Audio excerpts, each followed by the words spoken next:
अब घर बैठे करें डिफेंस की तैयारी हमारे TDA ऐप के साथ, जिसमें है live classes, online test series, daily quiz, regular defence update, weekly question and answer sessions और भी बहुत कुछ। डिफेंस एक्सपर्ट के द्वारा तैयार की गई ऐसी ऐप जो आपको देगी 100% सफलता की गारंटी। आज ही डाउनलोड करें। जय हिंद viewers, a very warm welcome to all of you. आज का जो वीडियो का topic of discussion is out of the blue, we are not talking on NDA, we are not talking on CDS।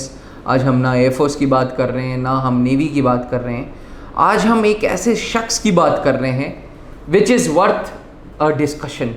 Trust me viewers, इनके बारे में जितनी बात की जाए उतना कम है। Today we are going to speak on respected our national security advisor Mr. Ajit Doval ji. इनके बारे में आज हम लोग बात करेंगे, अजीत धोवल जी के बारे में। अजीत धोवल का जो अर्ली लाइफ थी, he belonged to an army family. उनके फादर जो थे वो आर्मी में मेजर थे, and he did his early education from Ajmer school of it's Ajmer military school, rather Ajmer military school से इन्होंने अपनी अर्ली एजुकेशन की। अर्ली एजुकेशन करने के बाद masters, graduation and masters he did it from Agra university. उसके बाद UPSC की तैयारी की, and in year 1968 he joined Kerala cadre of IPS services join की as a in Kerala. The first posting was in Kerala cadre. Cadres होते हैं अलग अलग, and he joined Kerala cadre. अब हम इनकी जॉब के प्रोफाइल के बारे में बात करते हैं। ये तो था अर्ली लाइफ के बारे में। करियर लाइफ की बात करें तो पहली पोस्टिंग जो थी वो केरला में थी इनकी। केरला में जैसे ही पोस्टिंग हुई, विद इन 6 months केरला में थेलिसरी नाम की जगह पे राइट्स हो गए। और राइट्स मतलब काफ़ी लूटपाट मचने लग गई, काफ़ी मर्डर्स होने लग गए, people were on the streets, बहुत बुरा हाल था। तब के वहाँ के जो चीफ मिनिस्टर थे, उन्होंने प्रपोज किया कि ये यंग IPS कैडर हैं अजीत धोवल जी, तो चलिए इनको ये सिचुएशन कंट्रोल करने के लिए दी जाए। And believe me viewers, with in 24 hours the situation was well with in the control, and with in 48 hours, with in 2 days the situation was back on track. Generally जब rights होते हैं, कहीं पे भी आपने सुना होगा, तो 4 दिन 5 दिन के लिए तो कर्फ्यू ही लग जाता है, 7 दिन के लिए सारी सिचुएशंस गड़बड़ हो जाती हैं। बट केरला में नेशनल सिक्योरिटी एडवाइज़र जी जो अजीत धोवल जी थे, जो तब के IPS ऑफिसर थे केरला कैडर के, उन्होंने तुरंत सिचुएशन को कंट्रोल कर लिया।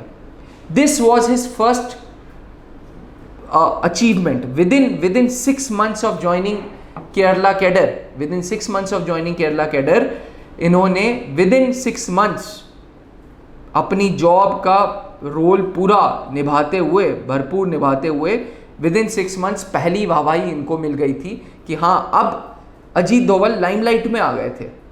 अब इनको IPS केरला कैडर से शिफ्ट कर दिया गया सेंट्रल सर्विसेज में, मतलब अब वो कहीं पे भी भेजे जा सकते थे। The second task which was given to him was of Mizoram. उस दौरान क्या हो रहा था, मिजोरम में एक सज्जन था लाल दंगा के नाम से। ये लाल दंगा अपने आप में ही वॉज अ रेबेलियन। उसका एम ये था कि जी हमें भारत को ज्वाइन नहीं करना, हमें मिजोरम को एक अलग फ्री कंट्री बनानी है। सपोर्ट में चाइनीज़ थे, बिल्कुल थे, बर्मा के लोग थे। दे वर ऑल फेवरिंग कि हाँ भाई लाल दंगा को आर्म्स, एम्यूनेशंस, पैसे की कमी ना हो, और वो रेबेलियन था, वो पूरी की पूरी तरीके से केओस मचा रहा था। लाल दंगा के कहा जाता है 7 कमांडर्स थे। इन 7 कमांडर्स में से 6 कमांडर्स को अजीत धोवल जी उनके कमांडर्स के बीच में घुस के, he was a very much a part of these people. He was a very much part of Mizoram national front. और इन्होंने इन 6 लोगों को मोटिवेट किया कि भाई फ़ायदा इसी में है कि हम भारत के साथ जुड़ जाएं। तो 7 में से 6 लोग जब अग्री कर गए, तो finally Laldenga also had to agree, and in year 1987 Mizoram was granted statehoodness, Mizoram एक स्टेट बन गया, भारत के नक्शे का एक हिस्सा बन गया, और ऑब्वियसली गवर्नमेंट ऑफ इंडिया से कोलैबोरेशंस थे तो लाल दंगा को पहली चीफ मिनिस्टर की पोस्ट दे दी गई। हाउएवर, कहा यह जाता है कि आज भी मिजोरम को भारत से जोड़ने का काम किसी और ने नहीं, अजीत धोवल ने ही किया था, नेशनल सिक्योरिटी एडवाइज़र अजीत धोवल। जैसे ही मिजोरम को भारत से जोड़ा, नेक्स्ट काम आ गया सिक्किम का। सिक्किम भी भारत से जुड़ी सिर्फ अजीत धोवल की वजह से। जो आज हम लोग ये 7 स्टेट्स कहते हैं, नॉर्थ ईस्ट स्टेट्स कहते हैं, जो ब्यूटी है हमारी भारत की, the credit of them joining India is goes to Shri Ajit Doval ji. चलें आगे बढ़ते हैं। धोवल जी जो थे वो उस टाइम के नेशनल सिक्योरिटी एडवाइज़र थे MK नारायणन जी। उनके अंडर में उन्होंने काउंटर इंसर्जेंसी, जो जैसे एंटी टेररिस्ट जो वर्ड बोलते हैं, ये सब चीज़ों की ट्रेनिंग उन्होंने ली। और जैसे ही ट्रेनिंग ली वैसे ही Khalistan liberation force KLF, Khalistan अलग लिबरेशन फोर्स था जो चाहता था कि पंजाब को मुक्त कर दिया जाए भारत से। उनका एम था कि Punjab shouldn't be a part of India. तो खालिस्तान लिबरेशन फोर्स ने क्या किया, उस टाइम के एक रोमन के डिप्लोमैट थे लियोरू राडू, उनको किडनैप कर लिया। वो रोम के डिप्लोमैट थे भाई, अपने आप में एक अच्छे खासे ऑफिसर थे और भारत के मेहमान थे। जब उनको किडनैप कर लिया गया तो अजीत धोवल जी को भारत सरकार ने सौंप दिया कि भैया आप जाओ खालिस्तान लिबरेशन फोर्स में रहो और तब तक उन लोगों के साथ रहो जब तक इस आदमी को आज़ाद ना कर दिया जाए। तो ये जो रोम के डिप्लोमैट थे, इनको आज़ाद करने का क्रेडिट किसी और को नहीं, अजीत धोवल को ही दिया जाता है। अजीत धोवल ने, ये एक मीडिएटर थे भारत सरकार और खालिस्तान लिबरेशन फोर्स के लिए। जबकि आपको बता दूं व्यूअर्स, इन्होंने सब कुछ छोड़ के, पूरा का पूरा काम, अपनी फैमिली, अपनी दोस्त यार सबको छोड़ के, he was himself, he went to Khalistan liberation force. और उन्होंने कहा कि जब तक भैया तुम इसको नहीं छोड़ोगे हम भी तुम्हारे मेहमान बन के रहेंगे। कहा यह जाता है कि 28 दिन अजीत धोवल जी भी इन लोगों के किडनैपिंग में थे। जब रोमन डिप्लोमैट को किडनैप किया था तो ये भी उनके साथ थे कि भैया उस डिप्लोमैट को किसी तरीके की कोई चोट ना पहुंची जाए। ठीक, जैसे ही खालिस्तान लिबरेशन फोर्स में वो नेगोशिएशंस करने लगे, गवर्नमेंट ऑफ पंजाब ने ऑपरेशन ब्लू स्टार स्टार्ट किया था। ऑपरेशन ब्लू स्टार के लिए इंडियन गवर्नमेंट को बहुत वाहवाही नहीं मिली थी, क्योंकि कुछ गलतियां की थी इंडियन गवर्नमेंट ने। एक रिलीजियस प्लेस थी, वहाँ पे अटैक कर दिया था आर्मी का, तो लोकल्स जो थे वो बड़े अगेंस्ट हो गए थे। अब जब लोकल्स बहुत अगेंस्ट हो गए तो आर्मी को इन्वॉल्व नहीं किया जा सकता था। तब एक ऑपरेशन चालू हुआ था, operation black thunder. Black thunder में NSG कमांडोज को बुलाया गया था, फिर गोल्डन टेम्पल में भेजा गया था, और एक नहीं, दो नहीं, 200 आतंकवादी ने आत्मसमर्पण किया था। ये 200 आतंकवादियों की जो लिस्ट थी, ये अजीत धोवल ने वहीं गोल्डन टेम्पल में रह के बनाई थी उन लोगों के बीच में। यानी कि देखिए, एक होती है बल, एक होती है बुद्धि। अजीत धोवल हैज़ अ कॉम्बिनेशन ऑफ बल एंड बुद्धि दोनों। कहा यह जाता है कि इनके पास बल एंड बुद्धि दोनों हैं। He is intelligent also and he is strong also. ठीक है, अभी मैं आपको बताऊंगा आगे, आप लोग खुद एकदम यू विल बी शॉक्ड। मैं जब इनके बारे में पढ़ रहा था तो यकीन मानिए मैंने स्क्रिप्ट में 5 पेजेस बनाए और अभी भी सारी चीज़ कवर नहीं कर पाया मैं, बट फिर भी मेरी कोशिश ये रही है कि मैं मैक्सिमम आप लोगों को बता सकूं अजीत धोवल जी के बारे में। 1968 में IPS केडर ज्वाइन किया। 1970s में केरला में वो जो राइट्स थे उसको क्लियर किए। फिर मिज़ोरम को भारत से जोड़ा, फिर सिक्किम को भारत से जोड़ा। फिर 1980s में पंजाब में जो खालिस्तान लिबरेशन फर्म था उसको इन्होंने डिसमेंटल किया। ऑपरेशन ब्लैक थंडर में पार्ट लिया, इनडायरेक्टली लिया, क्योंकि अल्टीमेटली लिस्ट ऑफ आतंकवादी तो उन्होंने ही थमाया ना कि जी ये लोग हैं अंदर, आप इनको पकड़ो। फिर 1990 में कश्मीर में बहुत प्रॉब्लम हो रही थी। कश्मीर में ये सिचुएशंस थी कि इलेक्शंस नहीं हो रहे थे। आज भी कहा जाता है कि कश्मीर में 1996 का जो इलेक्शन हुआ था वो अपने आप में इतिहास इसलिए था क्योंकि बहुत स्मूथली वो इलेक्शंस हुए थे। वो इलेक्शन स्मूथली इसलिए हुए थे क्योंकि अजीत डोभाल जी ने उस दौरान एक एंटी इंडिया के जो टेररिस्ट थे उनको अपनी तरफ कर लिया था। जैसे ही उन्होंने अपनी तरफ उनको कर लिया तो फिर क्या हुआ कि जो एंटी इंडिया सेंटिमेंट्स थे दैट वाज कन्वर्टेड इनफ, और जम्मू एंड कश्मीर में जो टेररिस्ट थे ये ही जो एंटी इंडियन टेररिस्ट थे वो इन्फॉर्मेशन दे देते थे कि भैया सामने वाला ये अटैक प्लान कर रहा है, सामने वाला ये अटैक प्लान कर रहा है। तो उनका नेटवर्क बहुत बहुत बहुत स्ट्रांग हो गया। मतलब अब आप देखिए, एक तरफ केरला, दूसरी तरफ मिजोरम, मिजोरम के बाद सिक्किम, सिक्किम के बाद पंजाब, पंजाब के बाद कश्मीर। तो Ajit Doval is one personality जिनको विद इन इंडिया काफ़ी चीज़ों के एक्सपीरियंसेस हो गए। जैसे ही ये ख़त्म हुआ वैसे ही 1996 का इलेक्शन ख़त्म हुआ, IC-814 कंधार हाईजैक हुआ, जहाँ पे 200 से ज़्यादा इंडियन पैसेंजर्स आतंकवादियों के हाथ लग गए और आतंकवादियों ने 3 टेररिस्ट्स की रिहाई मांगी, जो इंडियन गवर्नमेंट ने अटल बिहारी वाजपेयी जी की गवर्नमेंट में अग्री कर लिया था। इन लोगों ने जो रिहाई मांगी थी, इन सब में एक नेगोशिएटर था। वो नेगोशिएटर कोई और नहीं, अजीत डोभाल ही थे। Ajit Doval was negotiating, he was constantly negotiating, he was speaking for the government, he was speaking for the terrorist. क्यों? क्योंकि तब प्राइम एम वॉज कि अपने नागरिक, अपने पैसेंजर्स सुरक्षित रहें, बचे रहें। ठीक, कहा यह जाता है कि he was an intelligence officer. आप लोग बिलीव नहीं करोगे, ये एक वो शख्स है जो नेबर कंट्री पाकिस्तान में रहा 1 साल, 2 साल, 3 साल नहीं, 7 साल।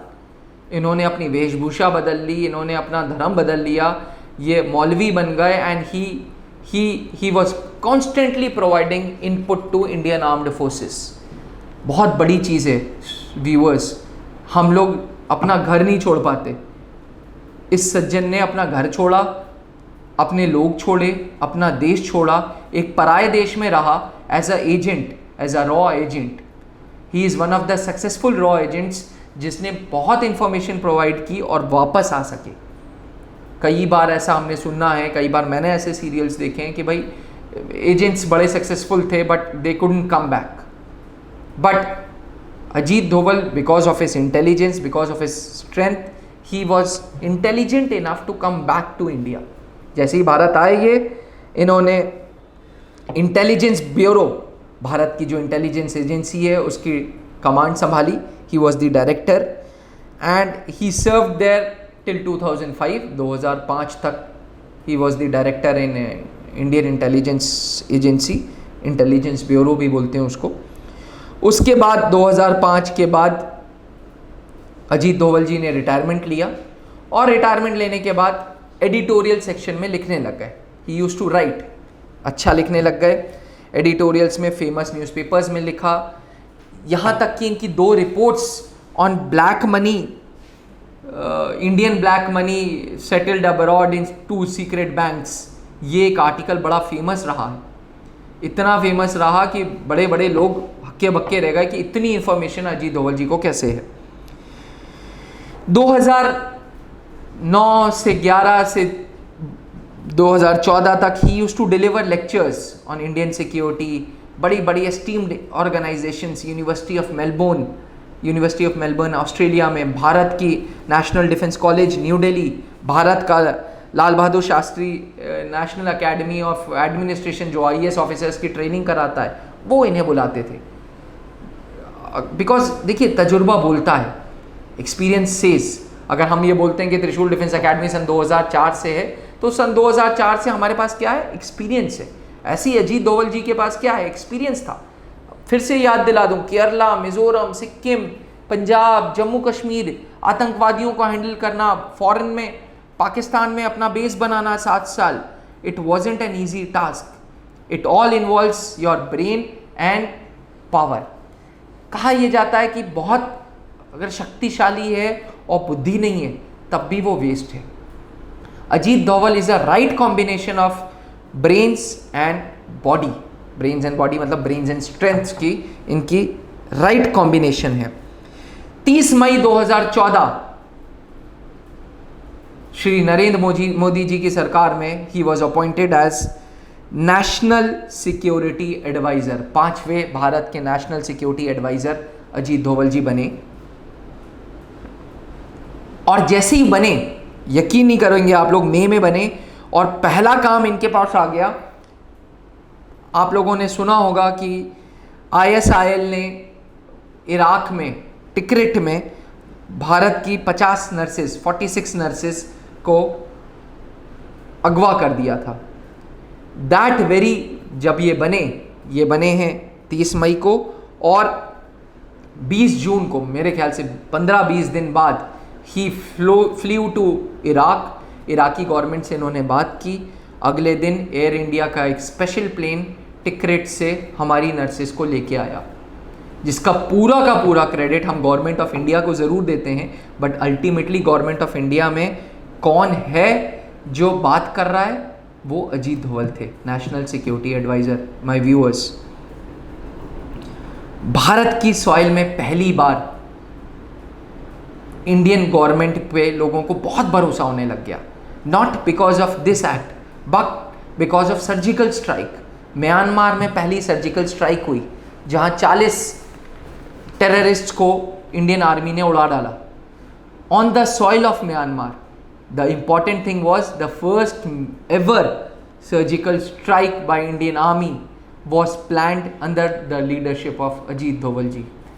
जैसे ही म्यांमार ख़त्म हुआ वैसे ही उरी स्ट्राइक हुई, जहां हमारे जवानों ने घुस के, हमारे अफसरों ने घुस के पाकिस्तानी टेररिस्ट कैंप्स में अपने बदले पूरे लिए और वापस आए। उसके बाद फिर 27 फरवरी 2019 अपने आप में इतिहास वाला दिन, जब भारतीय वायुसेना ने deep under the Pakistan territory, it went 150 kilometres with in the Pakistan range, attacked the terrorist camps and came back. जब विंग कमांडर अभिनंदन जी के हवाई जहाज को गिरा दिया गया था और अगले दिन ही विंग कमांडर अभिनंदन को रिलीज़ किया था। रिलीज़ कहा यह जाता है, पाकिस्तान ने रिलीज़ इंटरनेशनल प्रेशर पे किया था। ये इंटरनेशनल प्रेशर क्या है व्यूअर्स? ये इंटरनेशनल प्रेशर वो है जहां अजीत धोवल रातों रात जाते हैं, वो US सेक्रेटरी ऑफ स्टेट से मिलते हैं और कहते हैं कि साहब आप हमारे पायलट को वापस दिलवाइए, और अगले दिन पाकिस्तान प्रॉपरली विथ रिस्पेक्ट हमारे पायलट को हैंड ओवर करते हैं। This is again an act of heroism. हमने विंग कमांडर अभिनंदन की बहुत तारीफ़ की, हमने भारतीय वायुसेना की बहुत तारीफ़ की, but the man behind all this was none other than Ajit Doval. Viewers, जितना इनके बारे में पढ़ो ना, उतना मन करता है और घुसो और पढ़ते हैं यार, और पढ़ते हैं इनके बारे में। मतलब ये वीडियो पूरी नहीं है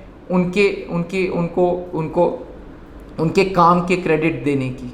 ट्रस्ट मी, इतना किया है उस इंसान ने, इतना किया है कि जितना बोलो उतना कम है। 3 जून 2019 को, जिस दिन उनको रिटायरमेंट होना था, मोदी जी की सरकार में फिर से उनको नेशनल सिक्योरिटी एडवाइज़र की पोस्ट दे दी गई। एंड 15 मई 2020, अभी 2 महीने पहले, म्यांमार ने इंडियन गवर्नमेंट को 22 सेपरेटिव्स दिए हैं। ये 22 लोग वो लोग हैं जो पूरी तरीके से कोशिश कर रहे थे कि ये जो 7 स्टेट्स हैं हमारे, ये भारत से अलग हो जाएं। इन्होंने उपहार दिया है, क्यों? क्योंकि अजीत धोवल को वो इतना मानते हैं। जम्मू एंड कश्मीर को स्पेशल स्टेटस हटाया गया, एबॉलिशन ऑफ आर्टिकल 370 हुआ, रातों रात इतनी फोर्सेज आ गई, अमरनाथ यात्रा कैंसिल हो गई, वैष्णो देवी जी के मंदिर का द्वार बंद हो गए, ये सब हुआ। ये सब man behind this was none other than Ajit धोवल।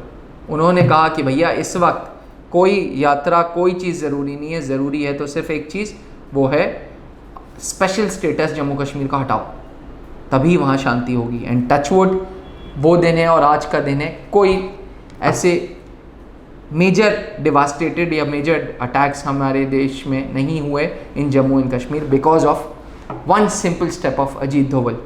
No doubts government of India ने हर सेकेंड हर मिनट इनको सपोर्ट किया, but the man behind this was none other than Ajit Doval. अगर हम इनके अवार्ड्स की बात करें, इनके रिकॉग्निशंस की बात करें, तो he was one youngest police officer to receive police medal. He was the youngest police, मतलब पूरे भारत के इतिहास में इनसे यंग पुलिस ऑफिसर कोई नहीं था जिसको पुलिस मेडल मिली। फिर वो प्रेसिडेंट्स मेडल में कन्वर्ट हुआ, फिर भारत का गैलेंटरी अवार्ड कीर्ति चक्र जो अक्सर फौजियों को दिया जाता है वो अजीत डोवल जी को दिया गया।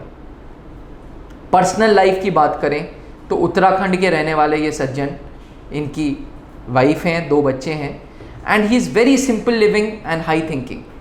He is a patriotic person. अगर आप इनके बारे में पढ़ो, इनके बारे में सुनो, इनकी स्पीचेस सुनो तो लगता है कि हाँ, he is proud to be an Indian. मतलब उनसे एक सीख मिलती है कि यार you should be proud of your country. It is not necessary for you to be in army, be in air force और in navy to be a patriotic person. Trust me, आपको ज़रूरी नहीं है कि आप थल सेना, वायुसेना और नौसेना में ही होके पैट्रियाटिज्म दिखाओ। आप सिविल सर्विसेज में सिविल सर्वेंट होके, आईपीएस कैडर होके, आईपीएस कैडर में वो भी बाकी आईपीएस ऑफिसर्स की तरह शांति से अपनी ज़िंदगी पुलिस में निभाते, बट नहीं, he had an experience of different domains. My viewers, Ajit Doval is one personality जिनकी जितनी तारीफ़ की जाए उतनी कम है। प्लीज़ इस वीडियो को ज़रूर देखिएगा, अजीत डोवल के बारे में ज़रूर पढ़िएगा। ही इज़ वन पर्सन जिनके बारे में मैं बार जितनी तारीफ़ करूं उतनी कम है। Thank you viewers. उनके लिए कोई भी कमेंट्स आएँ तो नीचे ज़रूर जय हिंद लिख के उनको एक्नॉलेज करिएगा। कोई क्वेश्चंस होते हैं तो please do ask. Thank you, जय हिंद। अब घर बैठे करें डिफेंस की तैयारी हमारे टीडीए ऐप के साथ, जिसमें है live classes, online test series, daily quiz, regular defence update, weekly question and answer sessions और भी बहुत कुछ। डिफेंस एक्सपर्ट के द्वारा तैयार की गई ऐसी ऐप जो आपको देगी 100% सफलता की गारंटी। आज ही डाउनलोड करें।